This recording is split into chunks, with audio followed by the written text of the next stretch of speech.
राज्यभर जनगणनेचं प्रशिक्षण सुरू आहे. त्यामध्ये 95% शिक्षकांची नियुक्ती प्रगणक आणि पर्यवेक्षक म्हणून केलेली आहे. विदर्भामध्ये प्रचंड ऊन आहे. सर्वत्र विदर्भामध्ये येलो अलर्ट घोषित केलेला आहे आणि अशा या येलो अलर्टच्या वातावरणामध्ये विदर्भामध्ये शिक्षकांना जनगणनेचं काम करणं बंधनकारक केलेलं आहे.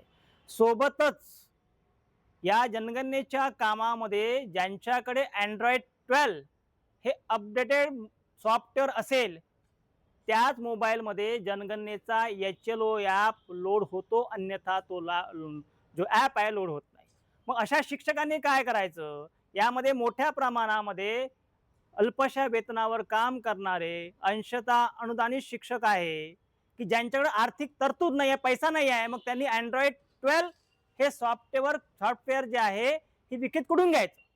याच्याकरता आमची मागणी अशी आहे की याकरता शासनाने स्वतंत्र यंत्रणा, स्वतंत्र मोबाईल शिक्षकांना द्यावा. आणि आज तुम्ही म्हणता की Android 12 पाहिजे, दुसऱ्या स्पेलमध्ये तुम्ही म्हणाल की शिक्षकांकडे लॅपटॉप पाहिजे. ही सर्व व्यवस्था प्रशासनाने शिक्षकांना उपलब्ध करून द्यावी, कारण की हे राष्ट्रीय काम आहे म्हणून शिक्षकांनी स्वीकारलं आहे. पण त्याच्यामध्ये अटी शर्ती तुमच्याकडे हेच पाहिजे तेच पाहिजे हे आम्हा शिक्षकांना मान्य नाही. विशेष म्हणजे ज्यांच्याकडे Android 12 हे अपडेटेड सॉफ्टवेअर असेल त्यांच्या फोनमध्ये जर 8 GB स्पेस आणि 4 GB रॅम हे असेल तरच त्यामध्ये HLO ॲप लोड होतो. म्हणजे तुमच्या मोबाईलमध्ये Android 12 व्हर्जन असून देखील HLO ॲप, जनगणनेचा जे ॲप आहे तो लोड करण्याकरता तुमच्या मोबाईलमधला, शिक्षकांच्या मोबाईलमधला स्वतःचा वैयक्तिक डेटा, ज्याच्यामध्ये तुमचा वैयक्तिक डेटा आहे, शाळेचा डेटा आहे, तो तुम्हाला डिलीट करावा लागणार आहे.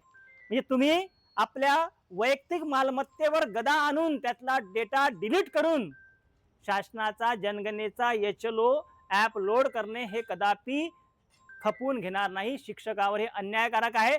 जर शासनाला, प्रशासनाला जनगणनेचं काम करून घ्यायचं असेल तर त्याच्याकरता लागणारी जी व्यवस्था आहे ती व्यवस्था शासनाने, प्रशासनाने उपलब्ध करून द्यावे. याकरता आम्ही आज जिल्हाधिकारी यांची भेट घेत आहे.